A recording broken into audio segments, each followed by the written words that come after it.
কিছু কিছু মানুষের মতো কিছু কিছু বাড়ির অভ্যন্তরেও শয়তানি প্রবৃত্তি লুকিয়ে থাকে, এবং সেই সব মানুষ ও বাড়ি এই দুইয়েরই সেই প্রবৃত্তিটুকু লুকিয়ে রাখার কিছু উপায় জানা থাকে। ভয়ানক কোনো ঘটনা যে বাড়িতে ঘটে গেছে সেখানে বহু বছর পরে পা রাখলেও গায়ের লোম খাঁড়া হয়ে ওঠে। অকারণেই রক্তের মধ্যে ঠান্ডা বাতাস বইতে থাকে, অথচ কারণটা বুঝতে পারি না আমরা।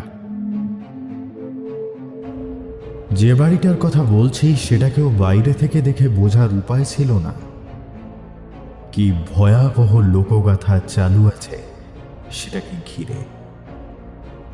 বাড়িটা কিন্তু নির্জন নয়, জনবহুল শহরের একেবারে মাঝে, চৌমাথার এক কোণে অন্য আর 5টা বাড়ির মতোই দাঁড়িয়েছিল এই বাড়িটাও। সামনে গিয়ে দাঁড়ালে খান 10 কাঁচের জানলা, বাগান পেরিয়ে খোলা বারান্দা চোখে পড়ে সবার আগে। সাদা সিঁড়ির ধাপ উঠে গেছে বাইরের কালো দরজা অবধি, আর পেছনে এক ফালি সবুজ উঠোন, সেটাকে ঘিরে পাঁচিল। বাড়ির মাথায় 3টে চিমনি আর ছাদ ঘেরা উঁচু রেলিং। অথচ তা এই সাধারণ বাড়িটাই কোথায় যেন আশপাশের 50টা বাড়ির থেকে আলাদা, ভয়ঙ্কর রকমের আলাদা। ঠিক কোথায় সেই পার্থক্য তা বলে বোঝানো অসম্ভব। যারা এ বাড়ির সম্পর্কে প্রায় কিছুই না জেনে এখানে রাত কাটিয়েছে তারা মরে গেলেও এখানে আর ফিরে আসতে চায়নি। ভিতরের আবহাওয়াটাই যেন তাদের মনে ভয়ের বীজ বপন করেছে।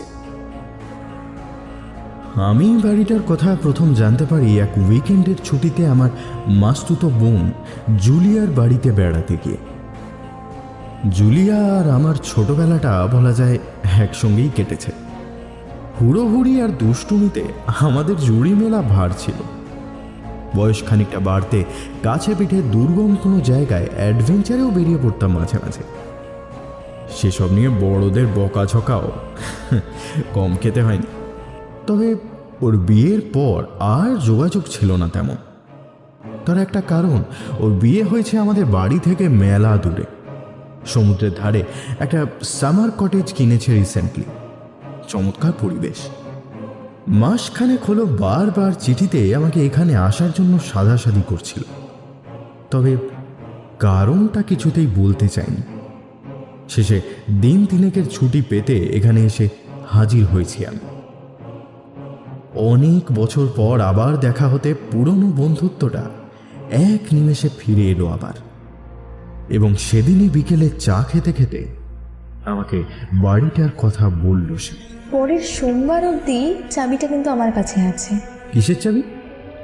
অবিচল সমুদ্রের দিকে চেয়ে থাকতে থাকতে আমি জিজ্ঞেস করলাম। তার গলাটা আচমকাই খাদে নেমে এলো। আরে, যে বাড়িটার কথা তোকে বলছিলাম না, ওই ফাঁকা বাড়িটার চাবি। ভাবছি আজ রাতে একবার ঘুরে আসবো। বাড়িটার কথা শোনার পর থেকে একটা চাপা কৌতূহল যে আমারও হচ্ছিল না তা নয়, তাও প্রথমে তেমন আগ্রহ দেখালাম না। একা যাবে নাকি? একা যেতে চাইলে কি আর তোকে এখানে টেনে আনতাম? আমি ঘাড় নেড়ে হাসলাম। বুঝলাম জুলিয়ার মনে আমাদের সেই পুরনো অ্যাডভেঞ্চারের নেশাটা আবার জেগে উঠেছে। আমার ভাবনাটা আজ করে সে নিজেই বলল, ব্যাপারটা শোনার পর থেকেই যাওয়ার খুব ইচ্ছে হচ্ছিল, তবে একা যাওয়ার সাহস হচ্ছিল না, বুঝলি? তুই তো ছোট থেকেই সাহসী, তোর সঙ্গে গেলে আমার অতটা ভয় করবে না। আমি তার দিকে না ফিরেই বললাম, হ্যাঁ সে তো বুঝলাম, কিন্তু ভয় পাওয়ার মতো কি আছে বলতো ওখানে? একটু চিন্তিত দেখায় জুলিয়া। কি জানি কিসব নাকি ঘটেছিল ওখানে, তবে সেসব ঘটনার কথা ইচ্ছে করেই চাপা দিয়ে দেওয়া হয়েছে। আমি যতদূর জানি শেষ কয়েক মাসে 3 জন ভাড়াটে থাকতে এসেছিল ওখানে, কেউ থাকতে পারেনি, তারপর থেকেই ফাঁকা পড়ে আছে। হানাবাড়ি? কি ঘটেছিল কিছুই জানা যায় না? জানা যে যায় না তা নয়, তবে বাড়িটা এত পুরনো যে সেগুলো সবই হয়তো গুজব। বহু বছর আগে একটা খুন হয় ও বাড়িতে। সে সময় এই অঞ্চলে এক ঘোড়সওয়ার থাকতো, তার সঙ্গে বাড়ির একটি মেয়েদের প্রেম হয়। একদিন রাতে সেই ঘোষসভাটি কোনো এক ফাঁকে বাড়িতে ঢুকে সেলরে লুকিয়ে পড়ে। মেয়েটিকে নিয়ে পালানোর ইচ্ছে ছিল তার, সেই মতো বলাও ছিল তাকে। সে যাই হোক, রাত হলে সেই সেলর থেকে বেরিয়ে সেই মেয়েদের ঘরে পৌঁছায়। মেয়েটিকে নিয়ে পালানোর সময় হুড়োহুড়িতে মেয়েটি সিঁড়ি থেকে নিচে গড়িয়ে হলে পড়ে এবং সঙ্গে সঙ্গে মারা যায়। আর সেই ঘোড়সভা? সে ধরা পড়েছিল মেয়েটিকে নিয়ে পালানোর চক্রান্ত করায়। তবে এসবই কয়েকশো বছর আগের ঘটনা, সত্যি মিথ্যে কিছুই জানি না। এতক্ষণে আমার কৌতূহল আগের তুলনায় বেড়ে উঠেছে। ভেবেচিন্তে বললাম, আমি ওখানে যেতে পারি, কিন্তু একটা শর্তে। কি শর্ত? একটু হেসে বললাম, যদি সত্যি খারাপ কিছু ঘটে তাহলে তাহলে তুই নিজেকে সামলাবি, মানে ভয় পেয়ে ঘাবড়ে যাবি না। খলখলিয়ে হেসে ওঠে জুলিয়া। যে আমি আর আগের মতো ছোট নয়, আর তাছাড়া তুই সঙ্গে থাকলে আমার ভয় করে না। সারাটা দিন আমি কারোর সঙ্গে তেমন কথাবার্তা বললাম না। মনের ভিতরের সমস্ত অনুভূতিকে একটা ঘরে বন্দি করে তালা লাগিয়ে দিলাম। যে কোনো অ্যাডভেঞ্চারে বেরোনোর আগে এই কাজটা করে নেওয়া ভীষণ জরুরি। রাত ঠিক 10:30 নাগাদ আমরা দুজন বাড়ি ছেড়ে বেরিয়ে এলাম। সামনের রাস্তাটা এখন ফাঁকা হয়ে গেছে বটে, কিন্তু দুপাশে স্ট্রিট ল্যাম্পের হলদে আলো এসে পড়েছে তার উপর। খানিক দূরে আলো শেষ হয়ে গেলে জ্যোৎস্নায় ঢেকে আছে রাস্তাটা, যেন সোজা চলে গেছে মহাশূন্যের দিকে। সেদিকে তাকিয়ে থাকতে থাকতে মনে হলো আজ রাতে মোট দুটো ভয়কে সামলাতে হবে আমায়। একটা আমার নিজের, আর অন্যটা জুলিয়ার। তবে নিজের মনের জোর আর সাহসের উপর যথেষ্ট ভরসা আছে আমার। ধীরে ধীরে ফাঁকা রাস্তার উপর দিয়ে হাঁটতে লাগলাম দুজন। হেমন্তের উজ্জ্বল চাঁদ রূপলি আলোয় ভরিয়ে দিয়েছে বাড়ির ছাদগুলোকে, তবে একটু হাওয়া বইছে না। দুদিকে বাড়ির লাগোয়া গাছগুলো যেন স্থির হয়ে আমাদের হেঁটে যাওয়া লক্ষ্য করছে। জুলিয়া মাঝে মাঝে কথা বলছে, আমি উত্তর দিচ্ছি না কিছু। বেশ বুঝতে পারছি সাদামাটা কথা বলে ভয়ঙ্কর ভাবনাগুলো মাথা থেকে দূরে রাখতে চাইছে সে। কয়েকটা বাড়ির জানলায় আলো দেখা যাচ্ছে, কয়েকটার চিমনি থেকে বেরিয়ে আসছে কালো ধোঁয়া। আগেও দেখেছি এই রকম অ্যাডভেঞ্চারে আমার ইন্দ্রিয়গুলো একটু বেশি সক্রিয় হয়ে ওঠে। পেরিয়ে আসা বাড়ির বাইরে নাম ফলকগুলো খেয়াল করে চলেছি ক্রমাগত। শেষে চৌমাথার কাছে আসতে মনে হলো চাঁদের আলোটা ঢাকা পড়ে সেগুলো আর পড়া যাচ্ছে না। ওই বাড়িটার নম্বর 13। আমার পাশ থেকে একটা চাপা গলা পড়ল। দুজনের মুখেই একটা কথা প্রায় এসেই যাচ্ছিল, কিন্তু কেউই বললাম না। জ্যোৎস্নার আলো আধারিতে ঢেকে এগোতে লাগলাম দুজনে। মিনিট খানেক পরে একটা লম্বাটে অথচ সরু কুৎসিত আকৃতির বাড়ি হঠাৎ করে এসে দাঁড়ালো আমাদের সামনে। সাদা রং করা বাড়িটা, পর্দাবিহীন জানলাগুলোর এখানে ওখানে চাঁদের আলো ঝলসে উঠছে থেকে থেকে। দেওয়ালের সাদা রং জায়গায় জায়গায় ফেটে গেছে। দোতলার বারান্দাটা যেন ভেঙে পড়বে আরেকটু হলে। তবে এই একাকিত্বের অভিশাপটুকু ছাড়া বাড়িটায় আর কিছু খারাপ আছে বলে মনে হলো না। ঘাড় ফিরিয়ে কেউ আমাদের দেখছে কিনা একবার দেখে নিয়ে সেই বিরাট কালো দরজাটার সামনে এসে দাঁড়ালাম। কেমন একটা অস্বস্তি হলো আমার। তালার ভিতরে চাবিটা ঢুকিয়ে ঘোরাতেই একবারের জন্য আমার মনে হলো তালাটা আজ না খুললেই কোথায় যেন একটু স্বস্তি পাব। লোহার সাধারণ চাবি, অথচ সেটাই ভারী মনে হতে লাগলো আমার। যেন আমার সমস্ত অভিজ্ঞতা আর মনোসংযোগ এসে জড়ো হয়েছে ওই তালার ভিতরে চাবির টুকটুক শব্দটায়। আচমকা এক ঝলক হাওয়া বয়ে গেল পেছনে গাছের ফাঁক দিয়ে। মৃদু শব্দ করে খুলে গেল তালাটা। চাঁদের আলোয় ভরে থাকা চৌমাথার দিকে একবার তাকিয়ে আমরা ভিতরে ঢুকে এলাম। জুলিয়া পেছনে ফিরে দরজাটা বন্ধ করতে একটা প্রতিধ্বনির শব্দ ছড়িয়ে পড়ল গোটা বাড়ি। কয়েক যুগ ঘুমিয়ে থাকা কোনো প্রাচীন প্রাণীর গর্জনের মতো শোনালো। তবে সেই আওয়াজটার ঠিক সঙ্গে সঙ্গে আর একটা শব্দ কানে গেছে আমাদের, একটা কাশির আওয়াজ, এত কাছে যে মনে হয় আমার ঠিক পাশেই দাঁড়িয়ে আছে লোকটা। কে?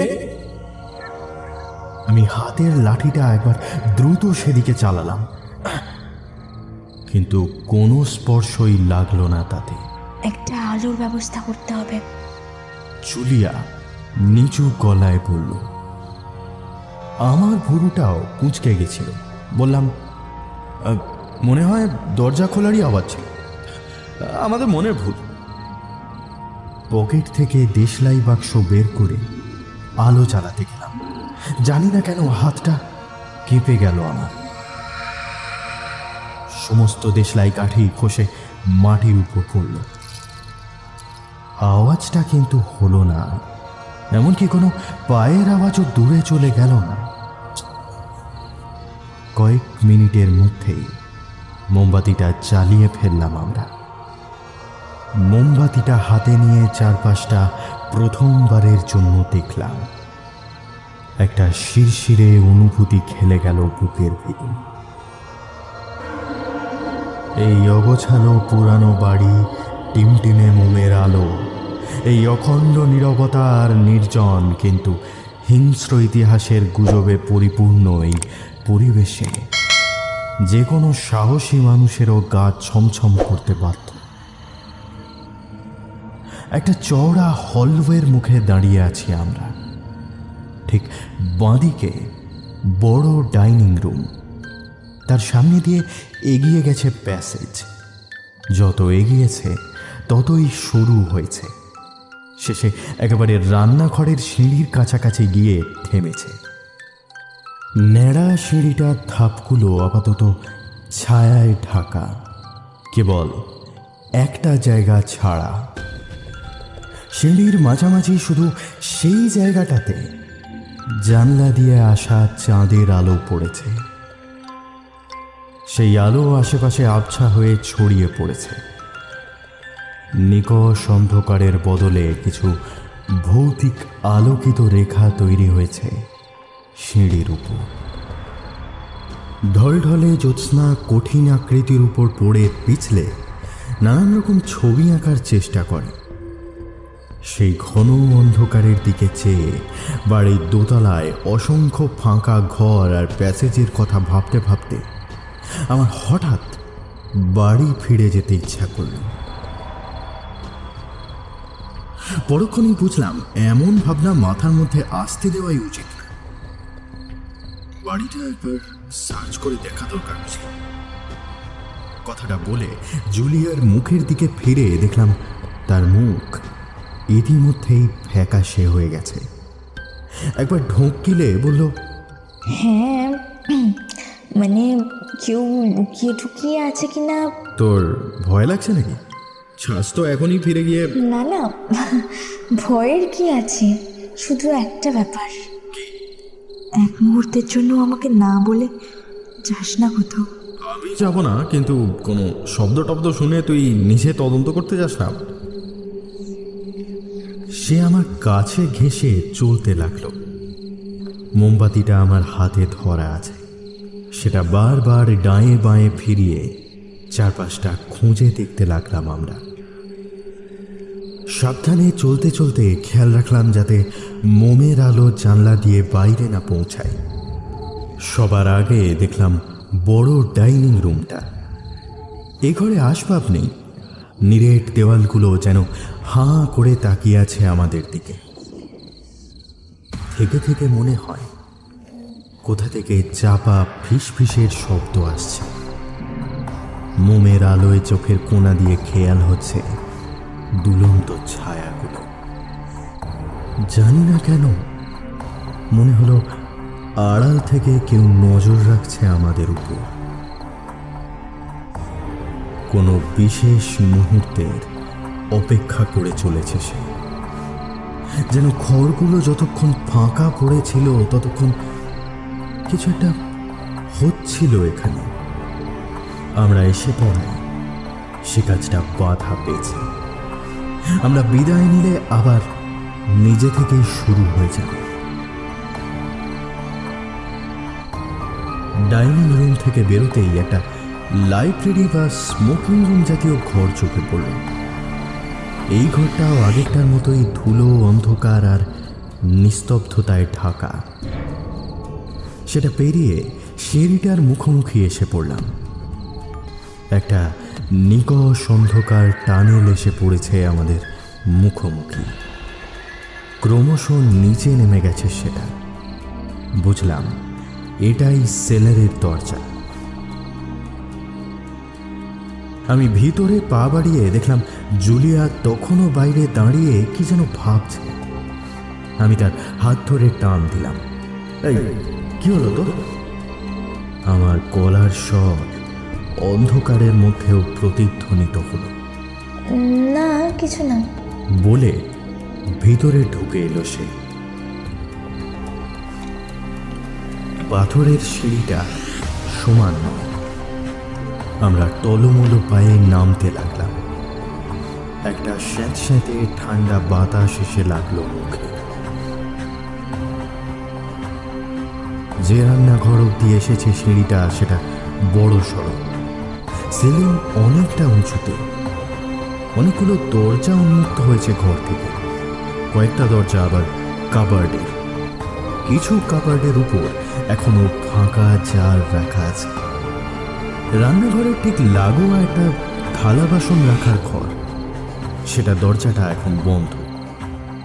দরজায় অল্প ঠেলা দিতে মিহি শব্দ করে এসে খুলে দিল। আর সঙ্গে সঙ্গে জুলিয়ার মুখ দিয়ে একটা চাপা আর্তনাদ বেরিয়ে এলো। আমি স্থির হয়ে দাঁড়িয়ে পড়লাম। মনে হলো আমার শির দাঁড়াটা হঠাৎ করেই ফাঁপা হয়ে গেছে, আর কেউ প্রচুর বরফের কুঁচি ভরে দিয়েছে তার ভিতরে। আমাদের ঠিক সামনে চৌকাঠের উপরেই আমাদের দিকে ফিরে দাঁড়িয়ে আছে একটা নারী মূর্তি। তার মাথার পিছনে খোলা চুল, দুটো চোখ পোর্সেলিনের মতো সাদা। অজানা কোনো ভয়ে তার সমস্ত মুখ যেন ফ্যাকাশে হয়ে গেছে। কিছুক্ষণ সেইভাবেই স্থির হয়ে দাঁড়িয়ে থাকলো সে।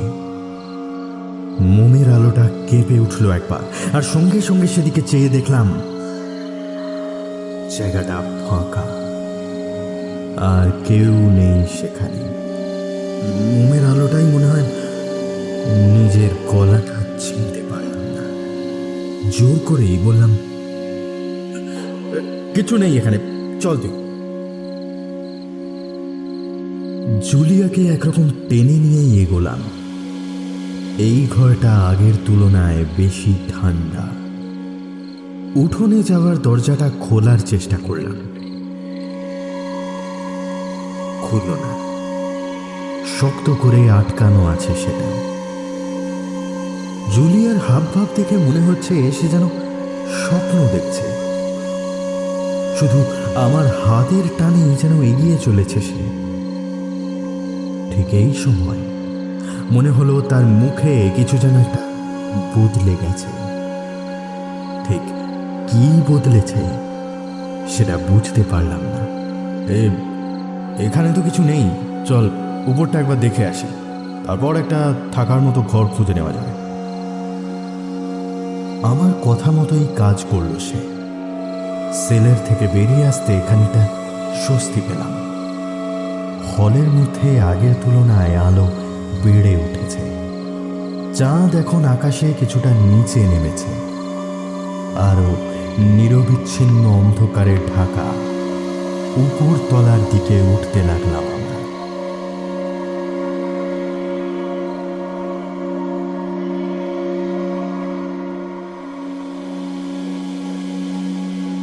দোতলায় একটা ডাইনিং রুম খোঁজাখুঁজি করে কিছুই পাওয়া গেল না।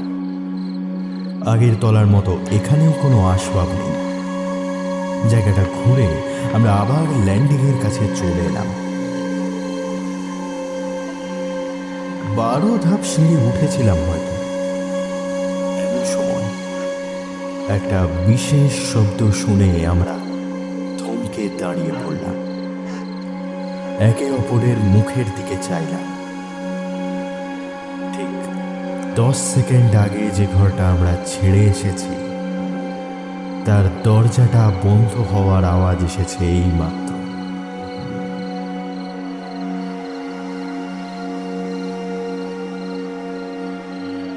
আওয়াজটা এসেছে সেটা আমাদের মনের ভুল নয়। এমনকি ছিটকিনি আটকানোর শব্দ পর্যন্ত পরিষ্কার শোনা গেছে। ফিরে গিয়ে দেখো একবার, কথাটা বলে আমি আর অপেক্ষা করলাম না। নিচে নেমে এলাম সিঁড়ি দিয়ে। দরজাটা সত্যি বন্ধ হয়ে আছে এখন। চাবি দিয়ে সেটা খুলে ফেললাম আমি। ভেবেছিলাম দরজাটা খুলেই কোনো অন্ধকার ছায়ামূর্তিকে দেখতে পাবো, কিন্তু না, কেউ নেই সেখানে। কেবল একটা মিহি ঠান্ডা হাওয়া খেলা করছে ঘরময়। সেই হাওয়ার পক্ষে দরজাটা খোলা বা বন্ধ করা সম্ভব নয়। তাহলে ঘরগুলো ফাঁকা, বাড়িটা নিথর নিষ্পন্দ হয়ে আছে। এই বাড়িতে আমরা একা নই না? আমি মাথা নাড়ালাম। হাতের ঘড়িতে দেখলাম 12টা বাজতে এখনো 15 মিনিট বাকি। পকেট থেকে একটা ছোট ডায়েরি বের করলাম। মোমবাতিটা মেঝেতে রেখে তার পাশে বসে ডায়েরিতে সময়টা লিখতে যাচ্ছিলাম। জুলিয়া পেছন ফিরে জানি না কেন কিছু দেখার চেষ্টা করছিল। ঠিক এই সময় একটা ভারী পায়ের দৌড়ানোর শব্দ ভেসে এলো কোথা থেকে, আর সঙ্গে সঙ্গে মোমের আলোটা কয়েকবার দপ দপ করে উঠে নিভে গেল। তবে আলোটা নেভার আগে একটা জিনিস চোখে পড়েছে আমার। আলোটা দপ দপ করে ওঠায় ডায়েরি থেকে মুখ তুলে তাকিয়েছিলাম। সেই সময় কিছু একটা জিনিসকে দেখতে পেয়েছি আমি। বিদ্যুৎ গতিতে দরজা দিয়ে ঢুকে আমার মুখের সামনে এসে পড়েছিল সে। আমাকে স্পর্শ করার আগে এই আলোটা নিভে যায়। একটা মানুষের মুখ কি? যদি তাই হয় তাহলে সে মুখের অভিব্যক্তিতে যে অব্যক্ত আতঙ্ক খেলা করছিল তা কোনো মানুষের মুখে আগে দেখিনি আমি। বাতাস কেঁপে ওঠেনি একবারও। কেবল পায়ের শব্দ ছাড়া আর কোনো শব্দ আসেনি। আলোটাও নিভে গেছে এখন। আমার মুখ থেকে একটা চাপা চিৎকার বেরিয়ে এলো। মাটির উপরে উল্টে পড়ে যাচ্ছিলাম, কিন্তু তার আগেই জুলিয়া ধরে ফেললো আমাকে। সম্ভবত সে নিজে কিছু দেখেনি, কেবল পায়ের আওয়াজ শুনেছে। পর মুহূর্তে নিজেকে সামলে নিয়ে একটা দেশলাই চাললাম। মুহূর্তে আমাদের চোখের সামনে থেকে সরে গেল ছায়াগুলো। মাটিতে রাখা মোমবাতিটা জ্বালতে গিয়ে থমকে গেলাম। মোমবাতিটা হাওয়ায় নেভেনি, সেটার সলতেটা ছিঁড়ে নিয়েছে কেউ। জুলিয়ার ভয়টা মনে হয় আর আগের মতো নেই। তার হঠাৎ বেড়ে ওঠা মনের জোর আমাকেও যেন শক্তি দিয়ে গেল কিছুটা। যে জিনিসটা এইমাত্র দেখেছি সেটা ঠিক কী ছিল তা আমি জানি না, শুধু মনে হলো এই শতাব্দীর ছাপ লাগা হানাবাড়িতে আমাদের অযাচিত উপস্থিতি এর অশরীরী বাসিন্দাদের আরও উত্তেজিত করে তুলেছে। যেন মোমবাতি হাতে বারুদের পাহাড়ের ওপর দিয়ে হেঁটে চলেছি আমরা। ভাবনা চিন্তাগুলো মাথা থেকে সরিয়ে মোমবাতিটা আবার জ্বালিয়ে উপরের তলায় চলে এলাম। এই তলাতে বেশ কয়েকটা চাকরদের ঘর আছে। ভাঙা আসবাব, ঝুলে ভরা বাঁশের চেয়ার, কিছু ড্রয়ার, ভাঙা আয়না পড়ে আছে এদিক ওদিক। ঘরগুলোতে সিলিং বেশ নিচে, ছোট ছোট জানলাগুলো ঝুলে পড়ে আছে। ঠিক রাত 12টার সময় 4 তলার একটা ছোট ঘরে ঢুকে এলাম আমরা। ঘরটা সিঁড়ির একেবারে উপরের ধাপের লাগোয়া। ঠিক করলাম বাকি রাতটা এই ঘরেই কাটিয়ে দেওয়া যাবে। শোনা যায় মেয়েটিকে ধাওয়া করে এই ঘরেই নাকি এসে পৌঁছেছিল সেই ঘোড়সওয়ার। বাইরেটা ঠান্ডা হওয়া সত্ত্বেও জানলাটা খুলে দিলাম আমরা। এ ঘরে এসে থেকে একটা অদ্ভুত অনুভূতি হচ্ছে আমার। জানি না কেন বারবার মনে হচ্ছে এ বাড়ির অন্য ঘরগুলোর তুলনায় এই ঘরে ঢুকলেই আমার ভিতরের শক্তি যেন বেশ কিছুটা কমে যাচ্ছে, নার্ভ দুর্বল হয়ে পড়ছে। কাবার্ডের একেবারে নিচের মেঝেতে মোমবাতিটা রাখলাম আমরা। দরজাটা খোলা রাখলাম কয়েক ইঞ্চি। সঙ্গের কাপড়টা মাটিতে বিছিয়ে দেওয়ালে পিঠ রেখে তার উপর বসে পড়লাম। ল্যান্ডিংয়ের দরজার 2 ফুট দূরেই আমি বসেছি। দরজার ফাঁক দিয়ে বাইরের সিঁড়ির কিছুটা অংশ চোখে পড়ছে আমার, সেই সঙ্গে ছাদে যাওয়ার সিঁড়িটাও। পাশেই কয়েকটা বড় লাঠি পড়ে রয়েছে। বাড়িটার মাথার ঠিক উপর চাঁদ উঠেছে। শহরের সবকটা ঘড়িতে এক এক করে 12টা বাজল।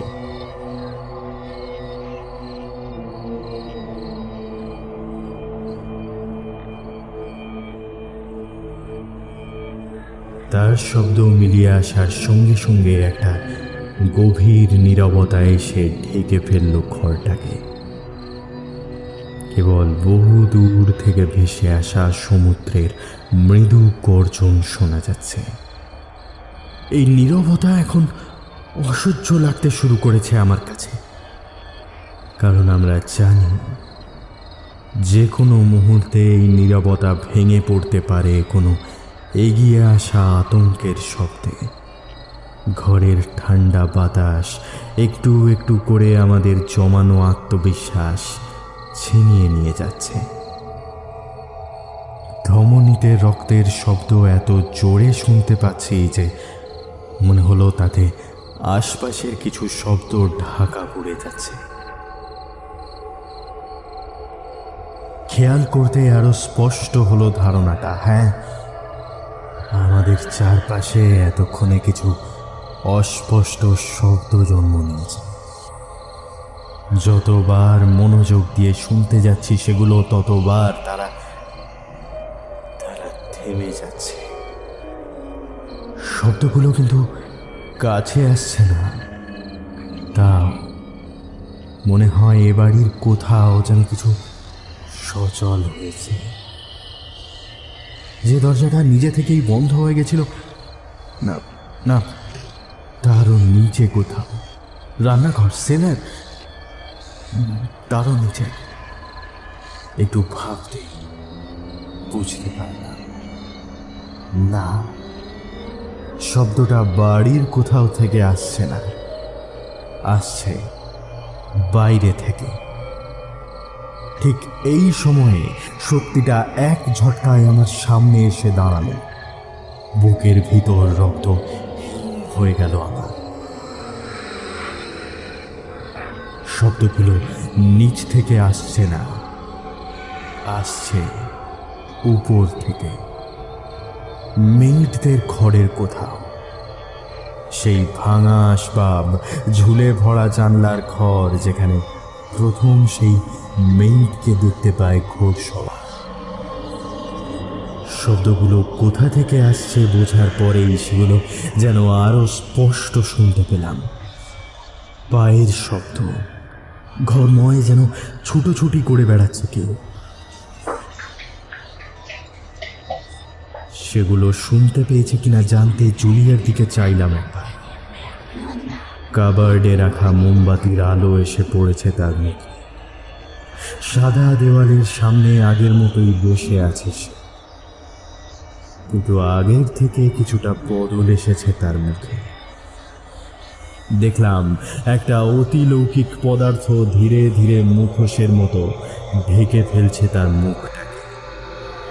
চামড়াটা টান টান হয়ে গেছে, যেন কয়েক মিনিটের মধ্যে অদৃশ্য কোনো হাতের ছোঁয়ায় জুলিয়ার চোখ দুটো ছাড়া বাকি সমস্ত মুখ পাল্টে গেছে। এই যেন একটা কিশোরী মেয়ের দিকে চেয়ে আছি আমি, নিথর হয়ে তাকিয়ে রইলাম। এ মুখ আমার বোনের, তাতে সন্দেহ নেই, কিন্তু আজকের নয়, আজ থেকে 20 বছর আগের মুখ। আমি জানি ভয় মানুষের চোখের সামনে নানা রকম মায়াজাল তৈরি করতে পারে, কিন্তু এই যে আমার অবিশ্বাস করার উপায় নেই।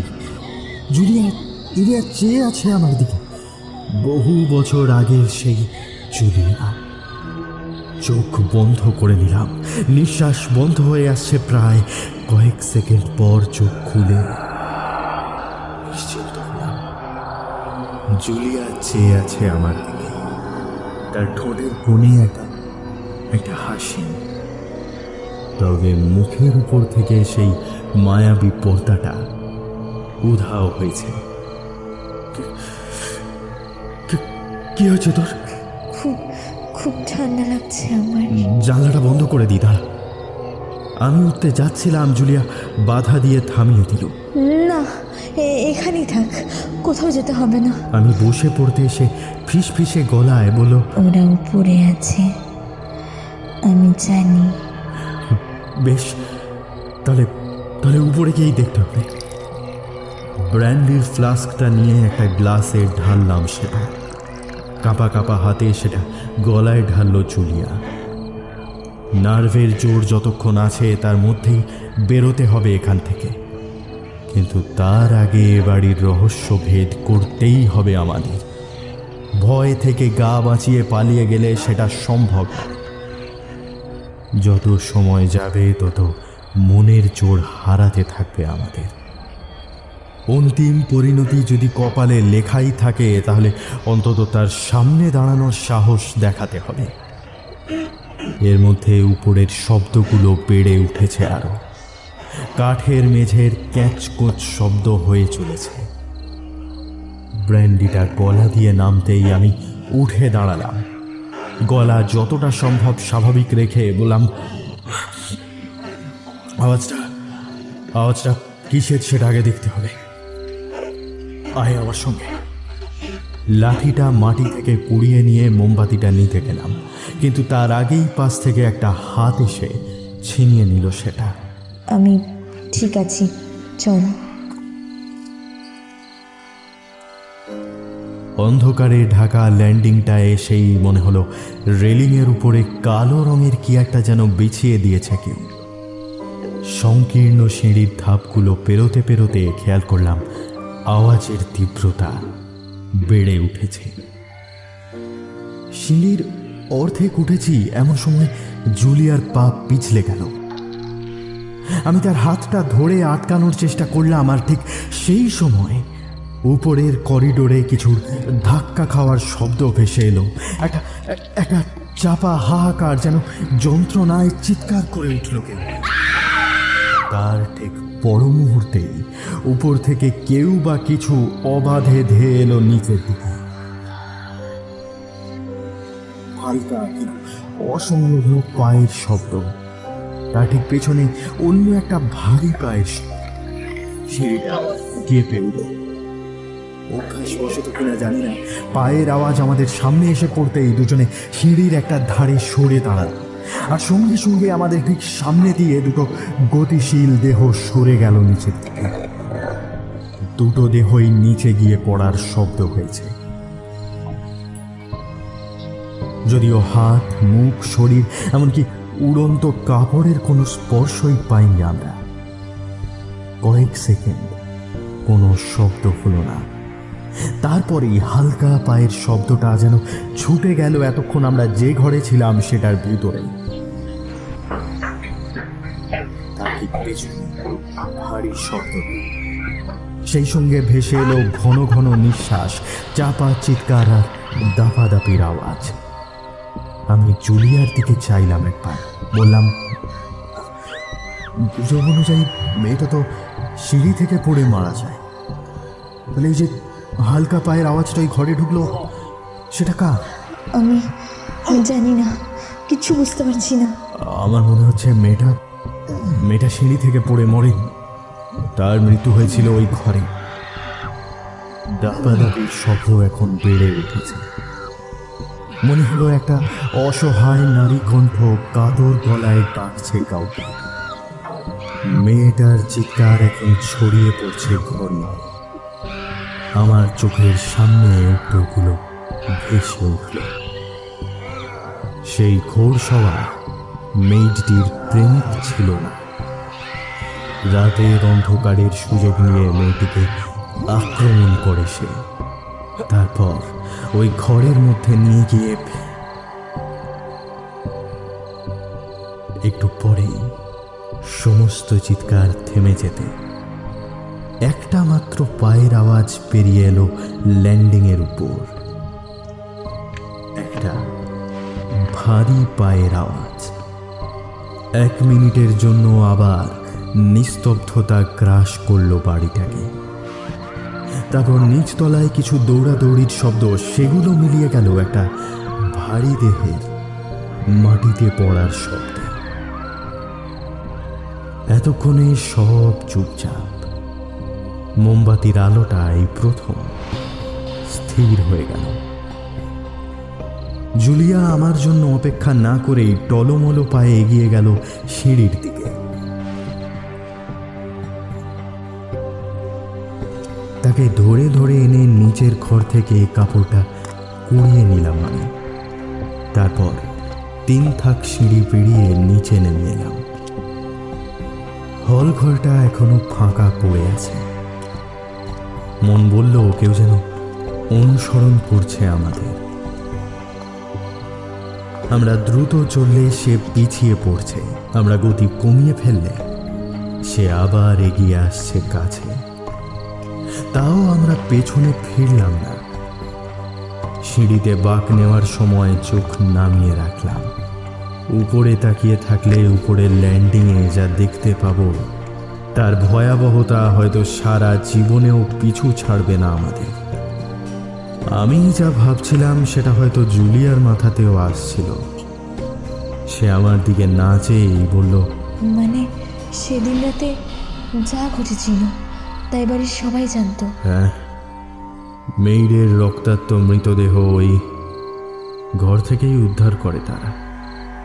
ঘোর শহরটিকে খুনের দায়ে ফাঁসিতে ঝোলানো হয়, কিন্তু ঠিক কিভাবে মেয়েটির মৃত্যু হয়েছে তা এলাকার লোককে জানানো হয় না।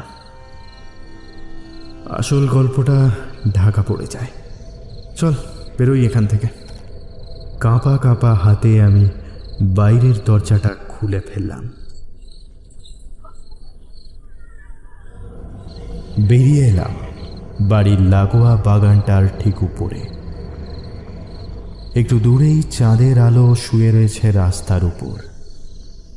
সমুদ্র থেকে ভেসে আসা জলো হাওয়ার গন্ধ ভরা বাতাসে নিঃশ্বাস নিলাম প্রাণ ভরে।